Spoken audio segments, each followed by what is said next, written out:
Fala aí pessoal, bom dia a todos, eu sou Fábio de Oliveira, estou aqui para mais um vídeo. Hoje são 22 de agosto de 2019, quinta-feira, Rio de Janeiro, capital, e agora são 2 horas e 3 minutos. Muito bem, para quem já está no meu novo canal, o canal que é só para ensino, para aulas, já tem um novo vídeo lá. Claro que eu coloquei outros depois, que são antigos, que eu estou passando para lá. Vou deixar um canal só reservado para ensino e os demais assuntos eu vou tratar aqui, certo?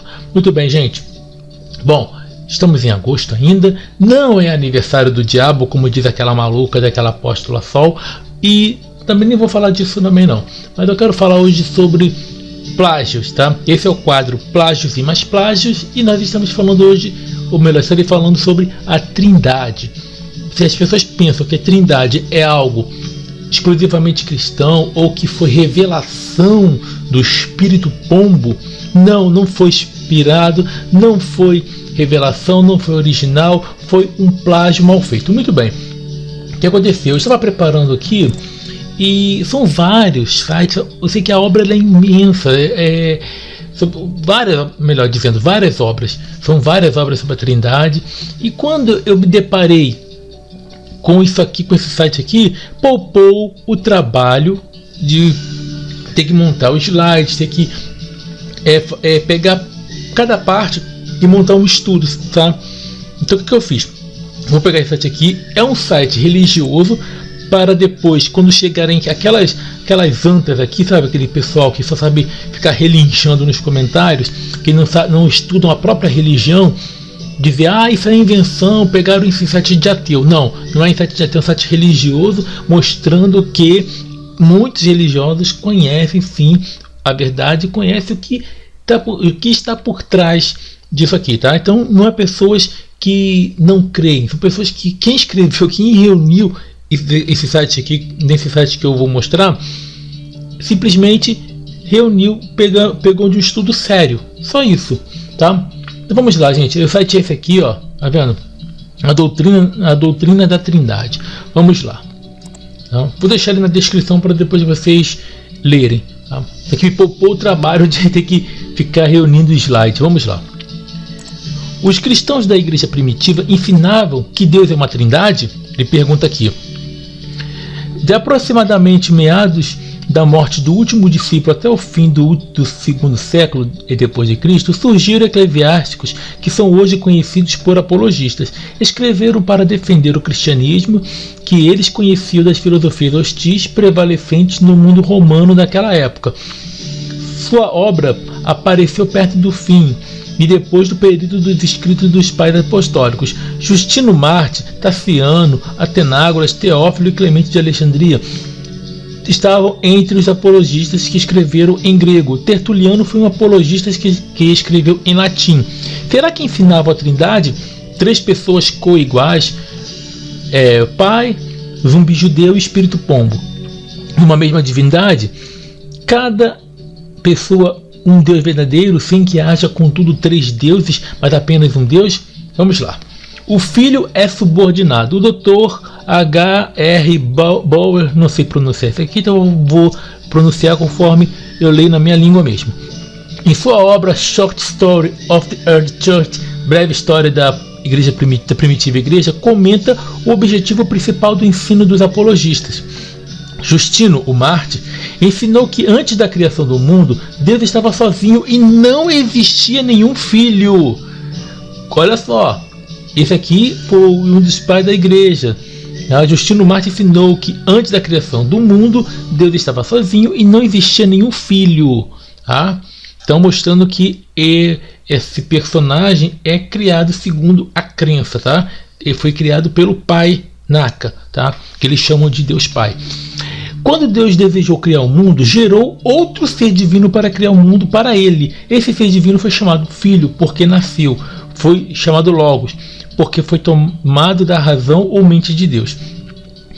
Justino e os outros apologistas, portanto, ensinavam que o Filho é uma criatura Ele é uma criatura elevada, uma criatura suficientemente poderosa para criar o mundo, mas não obstante uma criatura. Na teologia, esta relação do filho com o pai se chama subordinacionismo. O filho é subordinado, isto é, secundário ao pai. Depende dele e causado por ele, ou seja, foi feito por esse ser. Segundo a crença, tá, gente? Não estou falando que existe, não estou pegando só os estudos aqui, ok? Os apologistas eram subordinacionistas. A respeito do entendimento mais antigo sobre a relação do filho com Deus, o Dr. Martin Werner, em sua obra The Formation of Christian Dogma, a formação do dogma cristão, diz o seguinte: essa relação foi entendida inequivocamente como de subordinação, e no sentido de subordinação de Cristo a Deus. Toda vez que o Novo Testamento se considera a relação de Jesus com Deus, o Pai, ela é imaginada e representada categoricamente como subordinação. E o mais decisivo subordinacionista do Novo Testamento, segundo o relato sinótico, foi o próprio Jesus. Essa posição original, firme e manifesta como era, pôde ser mantida por muito tempo. Todos os grandes teólogos pré-nicéia representaram a subordinação do Logos a Deus. Tá? O concílio de Nicéia, ele tratou da divindade, tá? do tal filhote de pombo, ou zumbi judeu, como vocês preferirem chamar, que os cristãos conhecem como Jesus. Concordando com isso, Hanson, na obra de The Search for the Christian Doctrine of God, a busca da doutrina cristã sobre Deus, declara: não há teólogo na igreja oriental ou ocidental antes da erupção, no IV século, da controvérsia ariana que de algum modo não considere o filho subordinado ao pai. O Dr. Alvan Lamson, em A Igreja dos Primeiros 3 Séculos, acrescenta este testemunho a respeito do ensino das autoridades eclesiásticas antes do concílio de Nicéia. A inferioridade do filho foi geralmente, se não de modo uniforme, afirmada pelos pais pré-Nicéia, que eles consideravam o filho distinto do pai, é evidente do fato de que afirmavam claramente a inferioridade dele. Eles o consideravam separado e subordinado. Olha aqui, ó. Da mesma forma, no livro Deuses e o Único Deus, de Robert Grant, diz o seguinte sobre os apologistas. Isso aqui é no livro desse camarada aqui, ó. A cristologia das apologias, como a do Novo Testamento, é essencialmente subordinacionista. O filho é sempre subordinado ao pai, que é o único Deus do Velho Testamento, o que encontramos nesses autores antigos, pois não é uma doutrina da Trindade. Antes de Nicéia, a teologia cristã era quase universalmente subordinacionista. A Trindade supostamente cristã ensina que o Filho é igual a Deus, o Pai em eternidade, poder, posição e sabedoria, mas os apologistas diziam que o Filho não era igual a Deus, o Pai. Eles consideravam o Filho subordinado. Este não é o ensino da Trindade, reflexo do ensino do primeiro século. Os apologistas e outros antigos pais da igreja refletiam em grande medida o que os cristãos do primeiro século ensinavam sobre a relação entre o pai e o filho. Note como isto é expresso no livro A Formação do Dogma Cristão. Já li lá atrás, não vou ler em inglês não, que eu sou péssimo em inglês. Na primitiva era cristã não havia nenhum sinal de espécie alguma de problema ou controvérsia trinitária, como a que mais tarde como a que mais tarde produziu violentos conflitos na igreja. A razão disso, sem dúvida, está em que para o cristianismo primitivo, Cristo era um ser do elevado mundo celestial de anjos que foi criado e escolhido por Deus para a tarefa de trazer no fim das eras o reino de Deus. Além disso, a respeito do ensino dos primitivos pais da igreja, a Enciclopédia Internacional da Bíblia Padrão admite: no pensamento mais antigo da igreja, a tendência ao se falar sobre Deus o Pai é entender que ele é primeiro, não como Pai de Jesus Cristo, mas como a origem de todo ser. Assim, Deus o Pai é como Deus por excelência. A ele pertencem as descrições tais como sem origem, imortal, imutável, inefável, invisível e incriado. Foi ele quem fez todas as coisas, incluindo a própria matéria da criação, a partir do nada. Isto pode parecer sugerir que o Pai é o único devidamente Deus e que o Filho, o Espírito Pombo, ou santo, como preferirem chamar, o são apenas secundariamente. Muitas informações antigas parecem apoiar isto. Continuando. Embora esta enciclopédia passe a desacreditar essas verdades e afirmar que a doutrina da Trindade era aceita naquela época antiga, os fatos negam essa afirmação. Considere as palavras do cardeal John Henry Newman, famoso teólogo católico. Admitimos que todo o círculo de doutrinas das quais Nosso Senhor é o tema foi coerente e uniformemente confessado pela primitiva igreja, mas certamente diferente com a doutrina católica da Trindade. Não vejo em que sentido se pode dizer que há um consenso das primitivas autoridades eclesiásticas em seu favor. Os credos daquela época primitiva não fazem menção da Trindade de forma alguma. Isso aqui é um teólogo católico, tá, gente? Um teólogo sério. Então, fazem menção sim de um 3, mas quanto a existir algum mistério na doutrina que os três são um, que eles são coiguais, coeternos, todos incriados, todos onipotentes, todos incompreensíveis, não está declarado e jamais se poderia deduzir deles. Então, o próprio teólogo católico joga por terra esse negócio de que essa concepção de trindade foi conhecida pelos pais da igreja, lá na igreja primitiva, e que isso aí foi revelado para eles. Não tinha essa afirmação, tá? Não tinha. O que Justino Marte ensinava, um dos mais antigos apologistas foi Justino Marte, que viveu de cerca de 110 a 165 depois de Cristo. Nenhum de seus escritos existentes menciona 3 pessoas coiguais em um só Deus. Por exemplo, segundo a Bíblia de Jerusalém, uma versão católica, Provérbios 8, 22 ao 30, diz a respeito do pré-humano Jesus: Yahvé me criou, primícia de sua obra, de seus feitos mais antigos. Quando os abismos não existiam, eu fui gerada. Antes das colinas eu fui gerada. Eu estava junto com ele, Deus, como mestre de obras. Considerando estes versículos, Justino diz no seu diálogo com Trifon: a Escritura declara que essa prole foi gerada pelo Pai antes de serem criadas todas as outras coisas, e que aquilo que é gerado é numericamente distinto daquele que gera. Isso qualquer pessoa admitirá. Continuando. Vai ficar um pouquinho longo, tá, gente? Porque isso aqui tem que ser falado, tá? Tem que ser falado isso aqui. Visto que o Filho nasceu de Deus, Justino usa de fato a expressão Deus com relação ao Filho. Ele declara na sua primeira apologia: o Pai do Universo tem um Filho, que também, sendo o primogênito do Verbo de Deus, é Deus mesmo. A Bíblia também se refere ao Filho de Deus pelo título de Deus. Em Isaías 9,6 ele é chamado Deus poderoso, mas na Bíblia anjos humanos, deuses falsos e Satanás também são chamados deuses. Nuance aqui está as referências, tá? Nas escrituras hebraicas a palavra para Deus, ele simplesmente significa poderoso ou forte. Nas escrituras o equivalente é Theos. Além disso, o termo hebraico usado em Isaías 9,6 mostra uma distinção definida entre o Filho e Deus. Ali o Filho é chamado Deus poderoso, El Gibor, não Deus Todo-Poderoso. Esse termo em hebraico é El Shaddai e aplica-se unicamente a Yahvé, o Pai. Aqui já faz a distinção, né?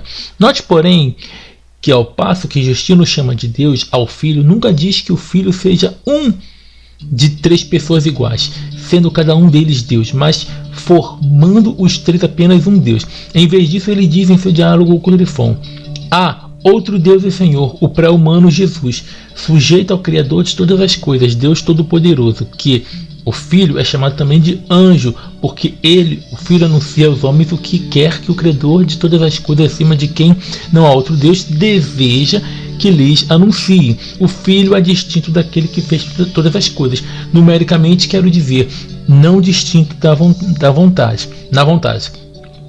Olha só.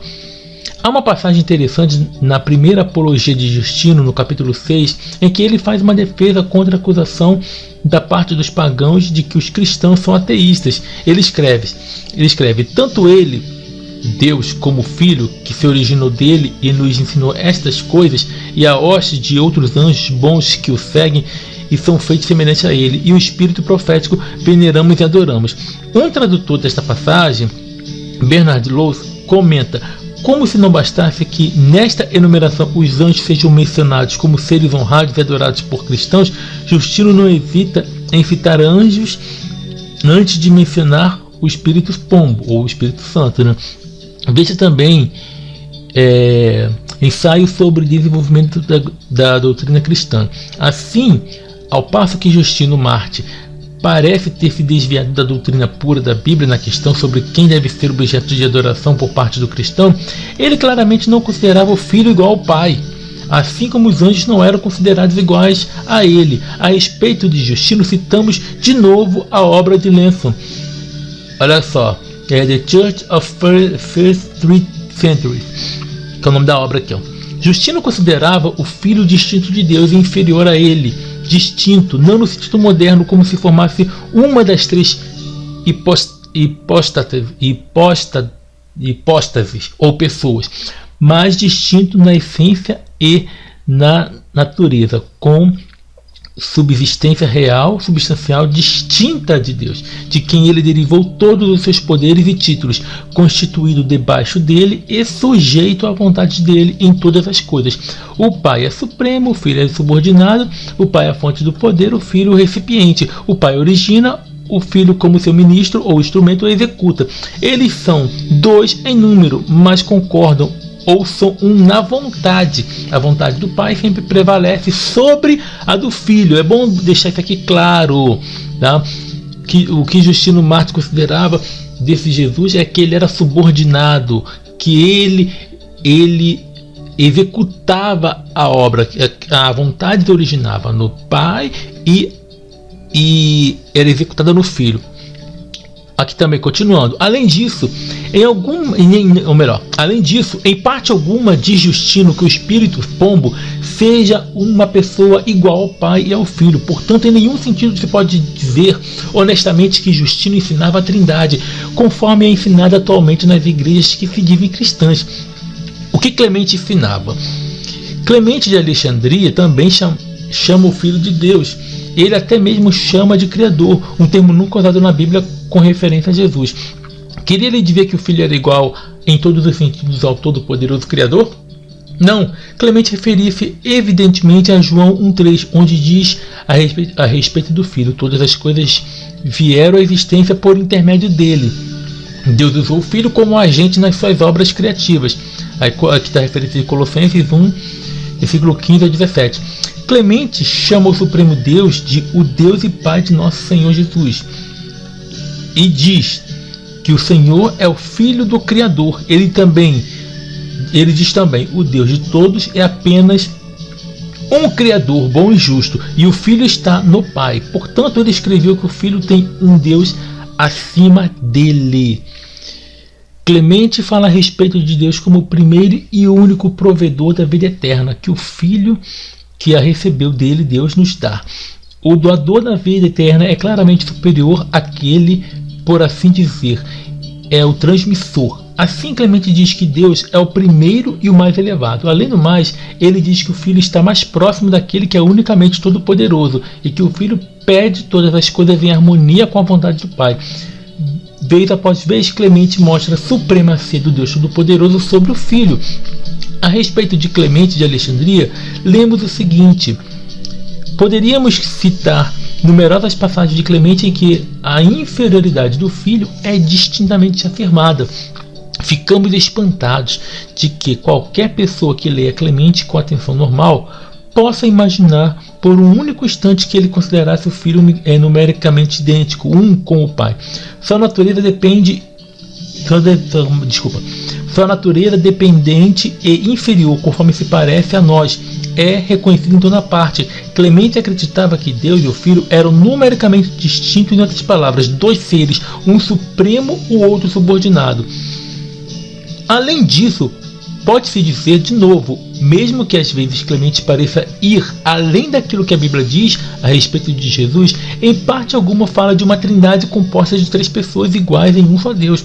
Apologistas como Taciano, Teófilo de Atenágoras, que viveram entre a época de Justino e a de Clemente, tinham conceitos similares. Lenson diz que não eram melhores trinitaristas do que o próprio Justino. Isto é, não acreditavam num três indivisível, coigual, mas ensinavam uma doutrina totalmente inconciliável inconciliável com essa crença. A teologia de Tertuliano. Tertuliano, de 160 a 230 d.C., foi o primeiro a usar a palavra latina Trinitas, conforme observado por Henry Chadwick, sempre lá como pronunciar isso aqui. Tertuliano propôs que Deus é uma substância que consiste em três pessoas. Isto não significa, porém, que tivesse em mente três pessoas coiguais e coeternas. Entretanto, suas ideias foram usadas como ponto de partida por escritores posteriores que elaboravam a doutrina da Trindade. O conceito de Tertuliano sobre o Pai, Filho e Espírito Pombo era bem diferente da Trindade da cristandade, pois ele era subordinacionista. Ele considerava o Filho subordinado ao Pai. Na obra contra Hermógenes, ele escreveu, isso aqui que escreveu foi Tertuliano, tá aqui, ó: não devemos supor que haja algum outro ser, exceto unicamente Deus, que seja não gerado e incriado. Como pode algo, exceto o Pai, ser mais velho, e por isso deveras mais nobre do que o Filho de Deus, o Verbo unigênito e primogênito? Esse Deus, que não precisou de um Criador para lhe dar existência, será muito mais elevado em categoria do que o Filho, que teve um autor que o trouxe à existência. Também na obra, ele mostra que, na obra Against Praxeas, que ele mostra que o Filho é diferente do Todo-Poderoso Deus e é subordinado a ele ao dizer: o Pai é inteira substância, mas o Filho é uma derivação e parcela do todo, conforme ele próprio reconhece: meu Pai é maior do que eu. Assim o Pai é distinto do Filho, sendo maior do que o Filho, visto que um é aquele que o gera e outro aquele que é gerado. Também um é aquele que envia e outro aquele que é enviado. E além disso, aquele que cria é um, aquele por meio de quem a coisa é feita é outro. Tertuliano, em contra Hermógenes, declara além disso que houve tempo em que o Filho não existia como pessoa, mostrando que ele não considerava o Filho um ser eterno, no mesmo sentido que Deus era.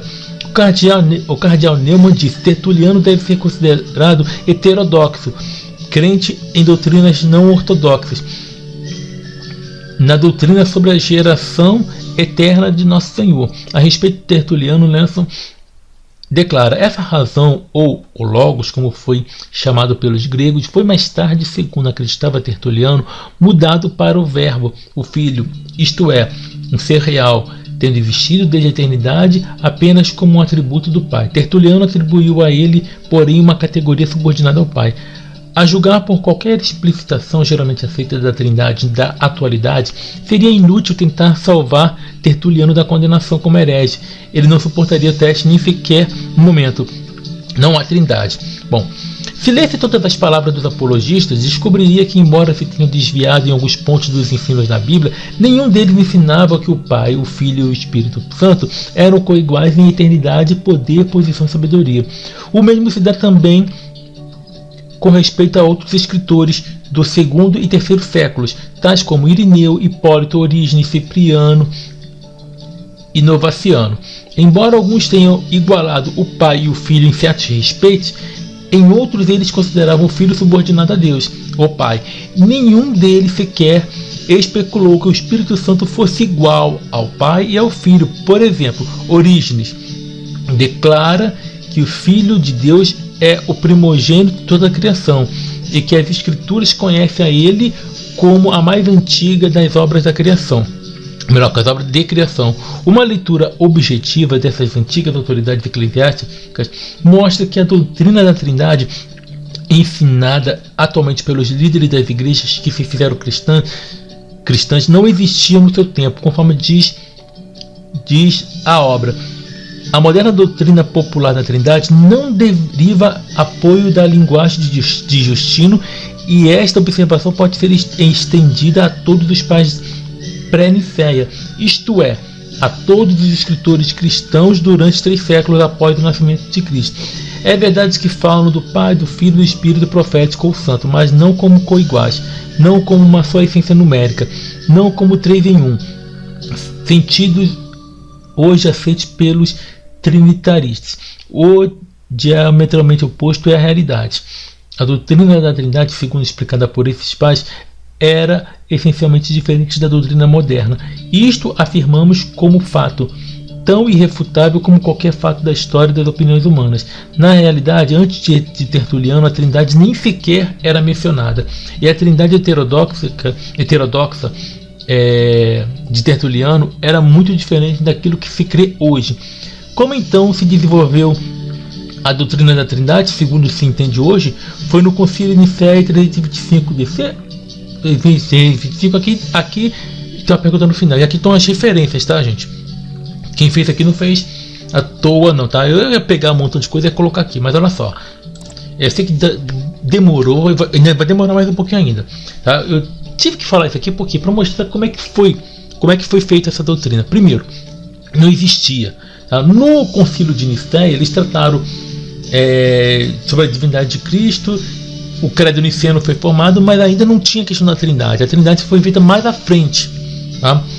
Então, os apologistas, os primeiros pais da igreja, eles não acreditavam nessa questão da Trindade. Eles não aceitavam isso. Para eles, o filho que nós conhecemos e às vezes até zoamos falando que é o filhote de pombo, que é o zumbi judeu, eles consideravam ele como subordinado, como alguém que estivesse em uma certa preponderância sobre a criação, mas que foi criado também, tá? Essa era a concepção. Mas isso aqui só estou mostrando que essa doutrina não tem base nos primeiros séculos. Não tem, isso foi inventado, tá?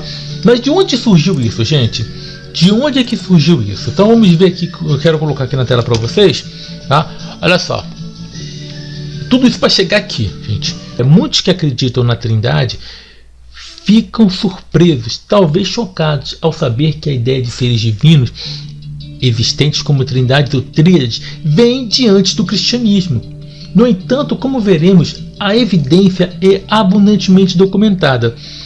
Marie Sinclair, condessa de Caithness, em seu livro de 1883, Antigas Verdades sob uma Nova Luz, afirma: geralmente, embora erroneamente se supõe que a doutrina da Trindade é de origem cristã, quase todas as nações da antiguidade possuíam uma doutrina similar.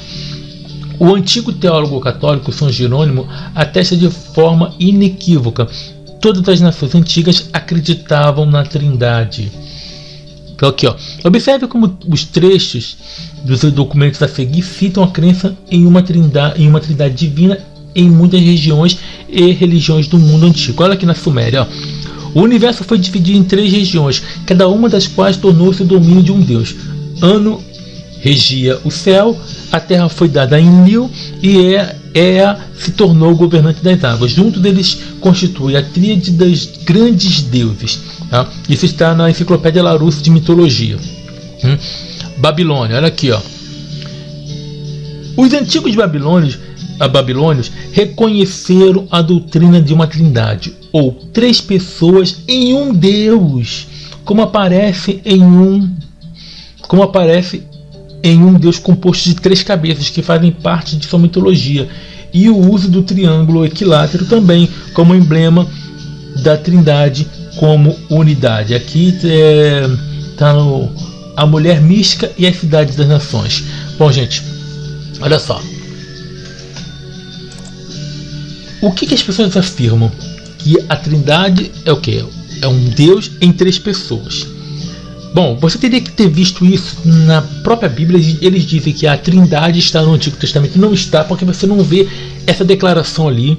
Então o Espírito Pombo teria que ter revelado isso para os escritores da Bíblia. Não revelaram. Teria que ter revelado isso para o suposto Jesus, que as pessoas atribuem na Bíblia que tenha falado. Mas você está falando dos pais da igreja, está falando do século da igreja. Como você fala que Jesus não existe? Porque pegaram vários personagens e uniram em um, gente, tá? Isso é outra história, tá? Mas olha só, até a declaração que as pessoas fazem, que o quê? O que eles dizem que seja a Trindade? Que a Trindade é o quê?